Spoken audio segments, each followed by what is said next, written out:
이 종이 가격을 못 믿겠다면서 자체적으로 상하이나 인도는 실물 가격을 내세우고 있다 이렇게 볼 수 있습니다. 최근에 여러분들 지금 보면 LVMA라고 해서 런던 금시장이랑 그다음에 뭐 상하이랑 그다음에 인도 이런 데에서 이제 가격이 분리되는 현상이 많이 일어났잖아요. 그래서 그거를 상하이 프리미엄 아니면 인도 프리미엄이라고 해서 이렇게 가격 차이가 그러니까 실물과 그다음에 그냥 종이의 가격이 차이가 많이 나는 거를 매번 보셨고 제가 여러분들이랑 계속 이렇게 공부하면서 그거를 매번 체크를 했었잖아요. 그래서 이번에도 또 공부를 하려고 이걸 가져왔는데요. 어떤 내용이냐면 인도에서 이제 4월 1일부터 이제 인도 국내 현물 가격을 자기가 책정을 하겠다고 합니다. 이제 원래는 보통 우리가 ETF 책정할 때 금이랑 은이랑 ETF 책정할 때 물론 우리나라에서는 은 현물 ETF가 없기 때문에 곧 상장을 한다고 하는데 하나 자산운용에서 곧 상장을 한다고 하거든요. 그래서 거기에서 하는데 중요한 거는 이 현물 가격을 LVMA 즉 런던 금시장, 은시장 이쪽 가격으로 이렇게 책정을 해서 보통 이렇게 ETF 가격을 매기거든요. 보통은요. 그러니까 국제 금 시세나 국제 은 시세 물론 금 시세는 우리나라도 KRX가 있기 때문에 KRX로 보통 KRX 금현물이나 KRX 뭐 있잖아요. 그 ETF들 타이거나 아니면 에이스에 상장한 그런 거는 KRX 지수로 하지만 보통은 우리가 국제 금 시세에는 LVMA로 해요. 런던 금괴 시장 있잖아요. 여기로 하는데 이제는 너무 많이 이게 차이가 나니까 런던 시장이랑 그다음에 일단은 뭐 상하이 시장이랑 그다음에 인도 시장이랑 너무 많이 차이가 나거든요. 그거 한번 보여드릴게요. 자 이게 지금 보시면은요 금 차트인데 금 차트라고 하네요. 금 가격인데요. 지금 미국 스팟이랑 그리고 지금 보시면 상하이 스팟 그다음에 인도 스팟이 이렇게 있어요. 그러면은 이 프리미엄 이 가격 차이가 프리미엄이에요. 이렇게 프리미엄이 발생하잖아요. 그 이유가 뭐냐 이게 서구의 가격이랑 그다음에 동양의 가격이랑 많이 이제 차이가 나는 거예요. 실제로 지금 보면은 중국이랑 인도에서는 진짜 실물 금이랑 실물 은이 부족하기 때문에 오히려 프리미엄을 더 받는 겁니다. 우리나라도 똑같잖아요. 우리나라도 이제 금이랑 실물 골드바랑 실물 실버바가 국제 가격보다 훨씬 더 비싸게 팔리잖아요. 특히나 실물을 진짜 직접 거래할 때는 더 비싸게 팔리고 이게 왜 그러냐면 이 가격 괴리가 발생하는 거는 결국에는 수요와 공급이잖아요. 공급이 진짜 없기 때문에 많이 없기 때문에 이게 발생하거든요. 근데 이 괴리가 원래는 예전에는 이렇게 크지 않았어요. 특히나 인도랑 뭐 상하이랑 이렇게 지금 런던이랑 그다음 코맥스 미국이랑 이렇게 크지 않았는데 요새는 막 크게 발생하니까 은도 뭐 지금 많이 프리미엄이 이렇게 크게 발생하거든요. 은이랑 원래 엄청나게 발생했을 때는 이렇게 올랐을 때는 더 크게 이렇게 가격 차이가 뭐 $20, $30 막 이렇게까지도 발생했었는데 이게 왜 이렇게 발생하냐? 결국에는 역시나 실물이 점점 더 중요해지고 있고 그다음에 이 종이은과 종이금 이 가격보다 오히려 실물금과 실물은의 가격이 더더더 중요해지고 있는 지금 상황이란 걸 이렇게 이 증거적으로 이렇게 반증을 하는 거죠. 그래서 이런 거 보시면은 뭔가 우리가 여러분들도 느끼시잖아요.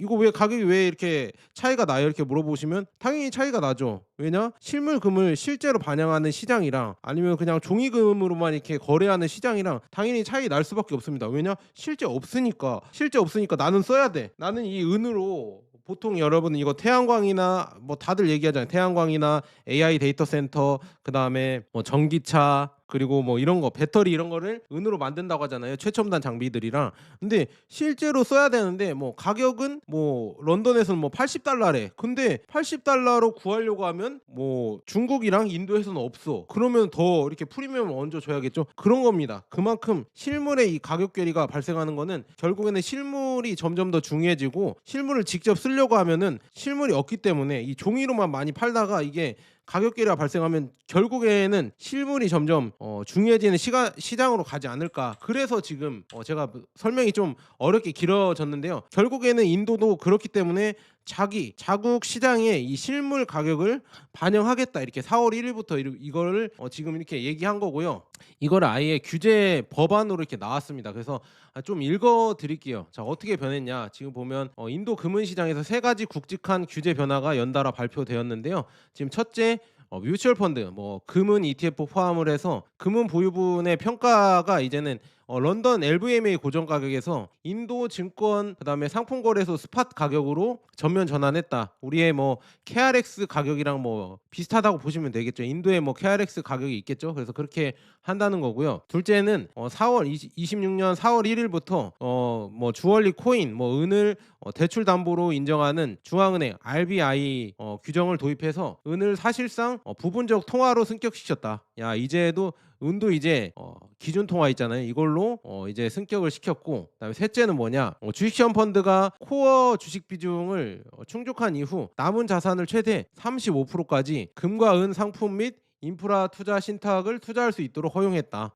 이렇게 해서 더 이제 투자 자금이 금과 은으로 들어갈 수 있게 이렇게 전면적으로 제도를 이렇게 바꿨구나, 이렇게 볼 수가 있습니다. 그래서 표면적으로는 이 평가 방식 변경 그다음에 담보 허용 정도로 보이지만 실제로는 이 런던, 뉴욕, 코맥스가 독점하던 서구식 벤치마크 이 가격을 이탈해서 이제는 상하이에 이어 인도도 이제 독자적인 실물 중심의 이 가격 발견 체계를 구축하는 과정이라고 이렇게 볼 수가 있습니다. 그러니까 이제는 실물 시장이 점점 더 이제 얘네들도 이 차이를 알다 보니까 이게 중요해지니까 자기들이 이제 책정을 하겠다. 이 가격 못 믿겠다. 이 얘기죠. 런던이랑 뉴욕 가격을 못 믿겠다, 이렇게 나오는 거고요. 그래서 당국에서는 우리가 이렇게 물어볼 수 있잖아요. 왜 런던 LVMA 가격의 메커니즘을 왜 버리냐? 기존에 쭉 전통적인 이 가격으로 왜 해야지 왜 버리냐, 이렇게 물어볼 수가 있잖아요. 그래서 그 이유는 뭐냐? 인도 당국은 이렇게 내세웠습니다. 국내 시장 상황을 더 잘 반영하고 평가의 투명성과 일관성을 높이기 위해서다. 그래서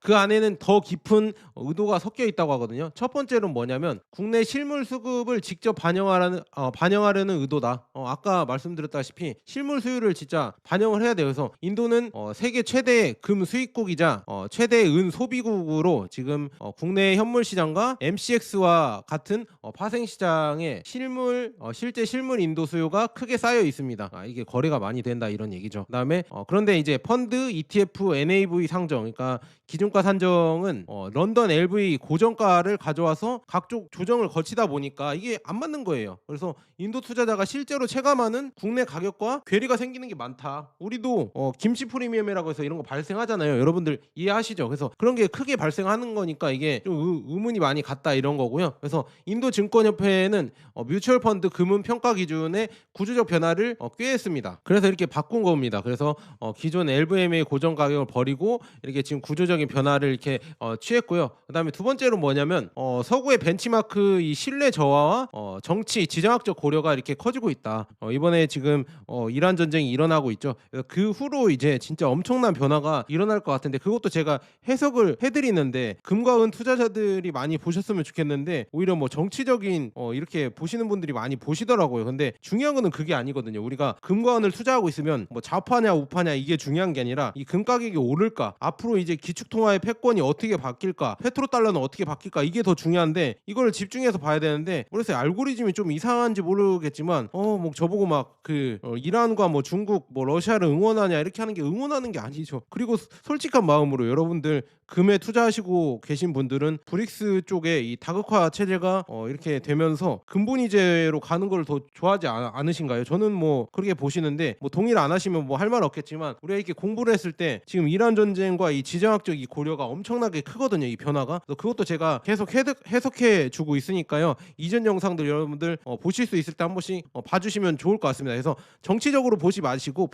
선입견을 갖고 보지 마시고 그냥 제 뭐 주관적인 해석이 많이 들어가 있지만, 그래서 저는 그렇게 미래를 보고 그래서 금과 은을 그래서 투자를 하고 있다, 이렇게 봐주시면 감사할 것 같고요. 말이 좀 길어졌는데요. 그래서 정치 지정학적을 고려해서 지금 LVMA, 코맥스 이 서구의 글로벌 벤치마크 예전부터 전통적으로 이거를 역할을 했죠. 그래서 레버리지 근데 중요한 거는 레버리지랑 파생 상품 비중이 크고, 과거에 이 JP 모건이나 이런 데가 스푸핑 사건 때문에 이 페이퍼 마켓이 실물 가격을 왜곡한다는 비판이 지속돼 왔죠. 이거 제가 맨날 꼬집었잖아요. 이거 실물 마켓을 이거 못한다. CME가 갑자기 뭐 얘네들이 셧다운 당하고 이거를 뭐 3달 사이에 2번이나 이렇게 당하는 게 말이 되냐, 그런 거 막 의문을 품었잖아요. 그래서 그렇다고 하면은 아예 그냥 가격을 다르게 책정하자. 이제 인도나 아니면은 상하이도 자체 이런 망을 이제 할 수 있잖아요. 그래서 특히 상하이에서는 실물 인도 위주의 SGE 그다음에 SHFE 가격이 LVMA보다 상시 프리미엄이 높은 이런 일이 잦아지고 있고, 그다음에 동아시아의 실물 수요가 서구 지표가 반영하는 것보다 훨씬 강하다는 정서로 이제 번졌다. 이런 내러티브가 계속 커지고 있죠. 그다음에 인도, 중국 모두 미국, 영국 중심의 금융 체계의 의존도를 줄이고, 이게 중요하죠. 다극화 시대가 되고 있습니다. 자국 통화, 자국 시장의 역할을 키우려는 전략을 가지고 있어서 금융 가격 기준을 독립 시키는 조치가 D 달러, 그러니까 탈달러 제너레이션의 한 축으로 읽힙니다. 그러니까 이거 여러분들 공부 잘 하셔야 됩니다. 진짜 세상이 변하고 있고, 여러분들 지금 우리가 공부했을 때는 진짜 미국의 기축통화 패권이 위주로 이렇게 우리가 다 공부를 해서 미국이 최고구나 이렇게 생각을 해서 계속 그렇게 갔잖아요. 근데 지금 이란 전쟁 벌어지는 거 보세요. 여러분들 좀 많이 느끼시는 게 있으시죠? 뭔가 큰 변화가 오고 있는구나. 미국이 주도하는 이런 1급 패권에서 뭔가 이제 달러도 이제 탈달러화가 되면서, 그다음에 금과 은의 이런 비중이 더, 그러니까 중요성이 더 높아지고 있구나, 이런 거 많이 느끼시죠? 그래서 이거는 제가 너무 긴 서사라서 제가 매번 이렇게 조금씩이라도 여러분들에게 이슈가 나오면 이렇게 많이 해드릴게요. 그래서 여러분들 쭉 보시면 재밌고 공부가 많이 될 거고요. 그래서 그 있잖아요, 요즘 유튜브에서 많이 나오는 지금 사건이 많이 있는데, 실물 프리미엄과 이 종이 가격 괴리에 대한 문제 의식이 지금 유튜브 상에서도 많이 나오잖아요. 특히나 실버 이글이 뭐 100달러 이상, 그다음에 코맥스는 80달러대 이렇게 해서 유튜브에서 많이 나왔고, 이게 실제 기사로도 나왔잖아요. 예, 왜냐하면 조폐국에서는 실제 지금 그냥 코맥스 가격으로 80달러대로 했었는데, 중요한 거는 이 지금 가격, 이 실물 가격에서는 20% 30% 이상으로 프리미엄이 붙는 극단적인 사례가 이렇게 일어났었거든요. 그러다가 이게 어떻게 됐더라, 제가 갑자기 또 이해가 안 되는데, 조폐국 때 이걸 만들었다가 갑자기 내렸다는 그게 됐었죠. 그렇게 가격 차이가 나면서 갑자기 이게 거래 중단했다 뭐 이런 얘기가 나오고 있는데, 이런 지금 실물과 종이 가격에 괴리가 발생하다 보니까 인도랑 중국은 특히나 실물을 더 많이 이렇게 다루는 곳이기 때문에 이 LVMA 가격을 못 믿겠다. 얘네들은 레버리지랑 파생이랑 스푸핑이랑 막 이런 걸 많이 하는데, 이 종이 장사를 너무 많이 하기 때문에 이 가격을 믿을 수가 없다. 실제 가격은 이렇게 더 비싸게 풀리는데, 얘네들은 뭐 싸고 갑자기 올렸다 갑자기 떨어뜨렸다 가격 조작도 많이 하는 것 같아서 조금 걱정이 된다. 이렇게 해서 아마 인도랑 이 중국이 이렇게 바꾸는 것 같습니다. 그래서 지금 새 체계에는 국내 거래소 폴링 스팟 가격 기준이라고 하거든요. 그러니까 뭐라고 해야죠? 그냥 인도에서 이제 자체적으로 자기들이 이제는 가격을 정하겠다, 이렇게 볼 수가 있습니다. 그래서 LVMA 탈퇴라는 표현의 이 정확한 의미는 뭐냐? 엄밀히 말하면 인도는요, LVMA 회원 자격을 공식적으로 탈퇴한 것이 아니라 이 자국 펀드 산업 평가 이 규제 체계에서 LVMA 가격을 더 이상 기본 벤치마크로 사용하지 않기로 한 것이다. 뭐 이게 뭐 형식적으로는 탈퇴 안 했지만 그냥 실질적으로 그냥 탈퇴한 거나 마찬가지겠죠. 그러나 인도는 세계 2위의 금 소비국이자 최대 은 수입국이므로 이처럼 큰 물량을 보유한 금융 시스템이 런던 기준 가격 연동을 끊는 것은 사실상 이 가격 권위에서 이탈을 한 거 맞죠? 그렇죠. LBM에서 빠져나온 게 저는 맞다고 이렇게 보고 있습니다. 그래서 지금 인도의 중앙은행들은 은을 이제는 담보화하면서 신용 창출 하는 거예요. 우리가 담보대출 이런 거 있잖아요. 아파트 담보대출 이런 것처럼, 부동산 담보대출 이런 것처럼 은을 담보로 해서 이제는 대출까지 이제 해준다고 합니다. 그래서 4월 1일부터 은 담보로 인정하는 통합 규제를 시행한다고 합니다. 이런 뭐 시스템을 한다고 하거든요. 그러니까 은, 주얼리, 뭐 장신구, 코인의 담보대출 이거를 취급할 수 있다고 합니다. 그래서 LTV 뭐 규칙도 적용이 된다고 하거든요. 론투밸류라고 해서 아시죠? 다들 부동산 대출하실 때 이거 공부하셨잖아요. 중요한 거는 이런 걸 한다고 하니까 결국은 은도 금과 마찬가지로 화폐로 평가를 해주겠다. 이거를 인도에서 이렇게 나오는 거죠. 인도가 근데 최대 은 소비국이기 때문에, 은 수입국이기 때문에 이걸 우리도 잘 보셔야 된다. 은이랑 금이랑 투자하시는 분들은 잘 보셔야 된다. 그러니까 은을 이제 은괴, 이 실버바를 이제는 담보대출, 이걸로도 담보대출 해준다는 얘기입니다. 그래서 이것도 참 재밌어지는 거고요.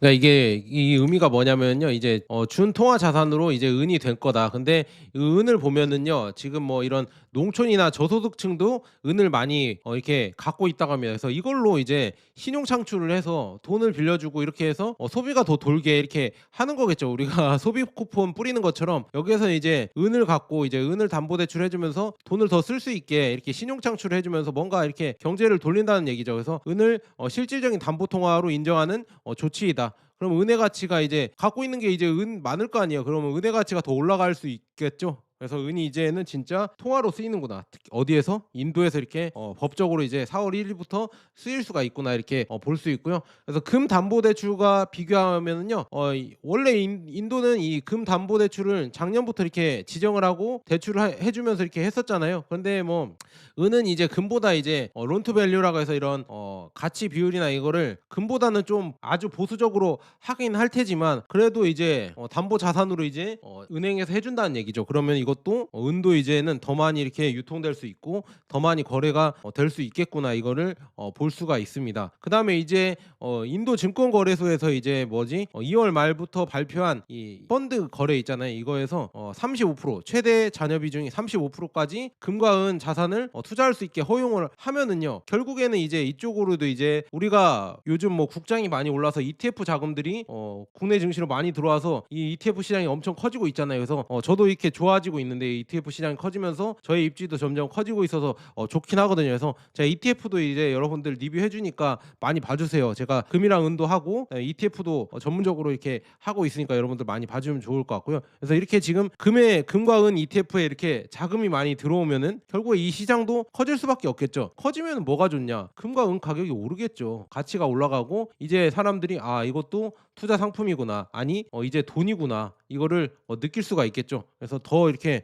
유동성이 더 늘어나면은 당연히 뭐 좋은 거예요. 투자에서도 좋은 거고 거래에서도 좋은 거고 그다음에 이제 실제 통화로 되는 것도 좋은 것이다 이렇게 볼 수가 있습니다. 저는 뭐 그냥 좋게 봅니다. 그래서 잠재적 자금 규모는 어느 정도 되냐, 여기 보시면 블룸버그와 현지 매체는 인도의 적극 운용 주식형 펀드 자산을 약 3,850억 달러로 추정하면서 이게 규정이 변경으로 이제 잔여 비중 일부가 이제 금은으로 이동할 수 있다, 이걸 볼 수가 있습니다. 그래서 이동을 해도 뭐 수십억 달러 규모의 신규 기관 수요가 발생할 수 있다고 합니다. 그러니까 이게 뭐 중요한 거죠. 이 유동성이 늘어나면 당연히 금과 은 시장에서는 좋은 이런 현상이다 이렇게 볼 수가 있고요.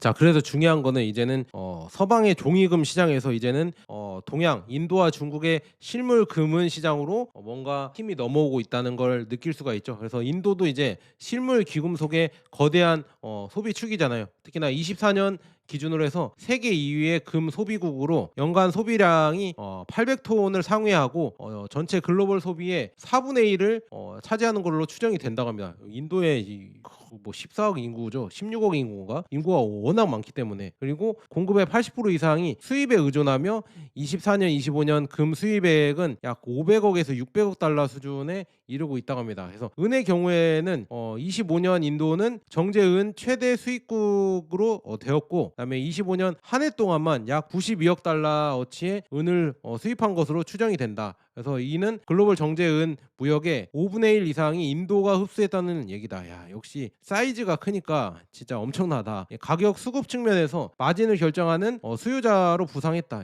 진짜 이게 나라가 이제 결국 사이즈가 크면은 이런 좀 힘을 발휘하는 게 있어요. 이런 게 참 인도가 워낙 인구빨이 좋기 때문에 이게 인구빨이라고 하잖아요. 그래서 이게 지금 인도가 지금 금과 은의 중요한 이런 소비국이 되고 있다 이렇게 볼 수 있고요. 그다음에 중국은 지금 상하이 프리미엄과 동방 가격센터로 이렇게 나와 있죠. 그래서 중국은 상하이 금거래소와 이 상하이 선물거래소를 통해서 금은 현물 선물 가격을 형성하며 여기가 지금 요즘 잘 하고 있죠. 그래서 이미 LVMA, 코맥스와 별도의 가격센터를 하고 이 기능을 해오고 있죠. 얘네들이 이제는 진짜 중국이 뭔가 이런 시스템적으로도 점점 더 만들어지고 있어요. 이제 동양으로 이쪽을 옮겨오려고. 그래서 최근 수년간 상하이의 금은 가격은 여기 나와 있죠. 런던, 뉴욕 대비해서 상당한 지속적 프리미엄을 기록하고 있었다. 동아시아의 실물 수요가 서구 파생상품 가격보다 높은 수준에 형성되고 있음을 보여준다. 그러니까 실물이 점점 더 중요해지고 있다는 거죠. 그래서 예를 들어서 26년 초 상하이 은 가격은 LVMA 기준보다 10에서 15% 높은 수준, 온스당 10에서 15달러 프리미엄을 기록했고 일부 기간에는 20% 이상으로 확대되었다. 이러한 프리미엄은 단순 비정상 가격이 아니라 실제 물량을 이동시켜 차익 거래로 해소되지 않을 만큼 서구 시장의 가용 재고가 부족함을 시사하는 것이 이런 해석의 지배적이다. 그러니까 시사하는 거다 이렇게 볼 수가 있네요. 그래서 이 진짜 이 종이금이랑 그다음에 실물금이랑 뭔가 이렇게 갈라지고 있구나 이거를 볼 수가 있었고요.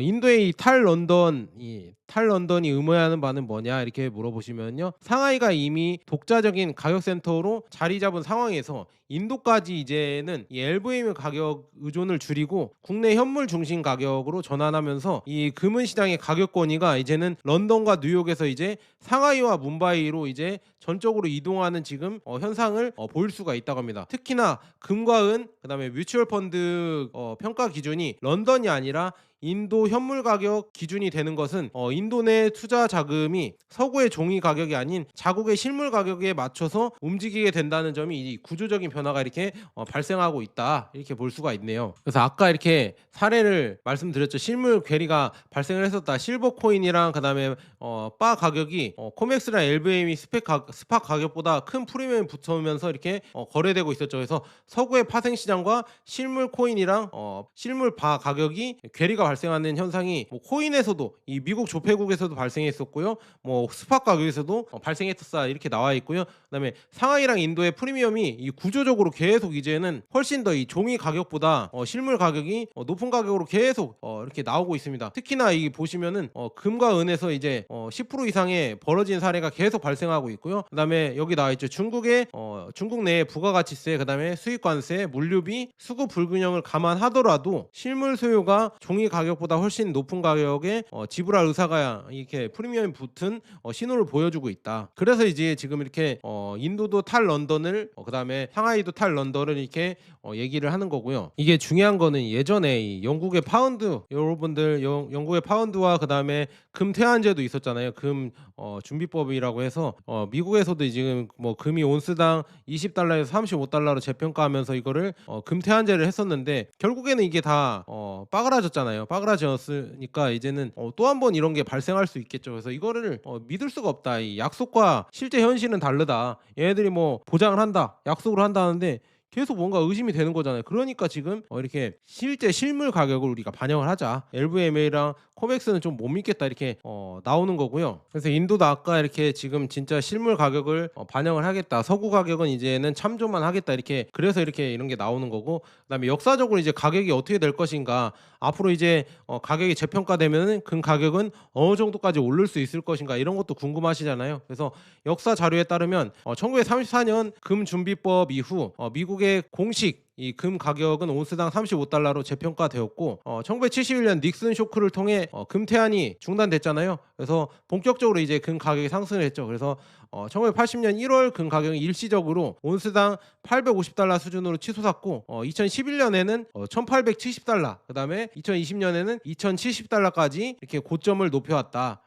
그래서 장기 데이터에 따르면은요 24년 10월 금 가격은 2,788달러, 그다음에 25년 9월 가격은 3,613달러, 그다음에 26년 1월에는 5,000달러를 돌파하는 신고가를 기록을 했다. 이는 2015년 저점 대비 수백 퍼센트 상승한 수준으로 중앙은행의 매수, 그다음에 실질금리, 지정학적 리스크, 그다음에 달러 신뢰 약화, 이런 요인들이 복합적으로 작용을 한 결과다, 이렇게 나와 있거든요. 그래서 과연 그러면 가격이 어느 정도로 갈까, 이런 거 한번 차트로 봤거든요. 지금 보시면은 여기 나와 있죠. 지금 여기 그 이제 1934년 때 이 가격이랑 지금 이렇게 고점 때 가격이랑 연결해서 쭉 차트를 쭉 봤어요. 그래서 이렇게 연결을 해 보았거든요. 그러면은 이 상단이 열려 있는 게 뭐 8,000달러까지 뭐 열려 있다, 이런 얘기까지 나오는데 저는 뭐 그냥 더 갈 수도 있겠죠. 저는 뭐 장기로 보면은 이게 계속 올라가면서 10,000달러 이상도 갈 수 있지 않을까요? 저는 그냥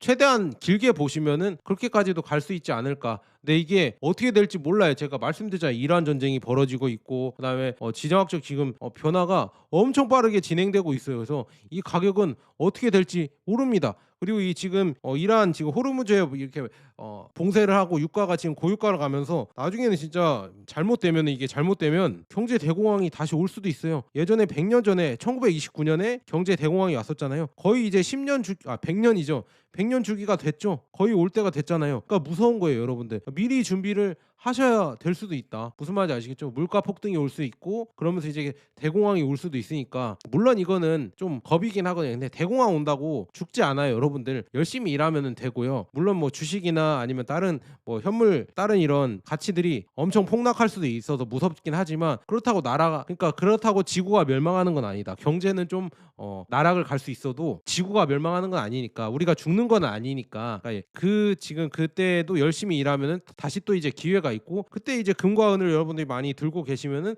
또 기회가 오겠죠. 그래서 그런 거를 여러분들 참조하시면 될 것 같고요. 금 가격은 또 이제 예상도 이게 참조만 하세요. 여러분들 뭐 이게 된다는 건 아니고 저는 그냥 그렇게 보고 있다는 얘기고요. 그다음에 인도의 이 정책 변화가 결국에 시사하는 점은 뭐냐? 결국에는 이 금은의 가격 결정의 이 권위, 이제 실질적인 파워죠. 파워가 이제는 서구의 벤치마크에서 이제는 국내 실물 파생으로 이제는 이양이 되고 있다. 그러니까 상하이랑 인도 쪽으로 이제 오고 있다고 하고요. 은을 정식 담보 자산으로 편입을 해서 귀금속을 신용 창출의 기반으로 활용하려는 금융 시스템이 진화를 하고 있는 거고, 그다음에 아까 말씀드린 대로 뭐 익스포저를 늘린다. 그러니까 주식형 펀드에도 금은 투자 한도를 확대를 통해서 더 이렇게 투자가 더 많이 돼서 상승할 수 있게 인도의 이 정책 변화를 볼 수가 있습니다. 그래서 이제는 진짜 물리적인 이 섬으로 이제 점점 오고 있습니다. 예전에 이 종이 페이퍼 시장에서 이제는 점점 이제 물리 시장으로 실제 실물 시장으로 이제 점점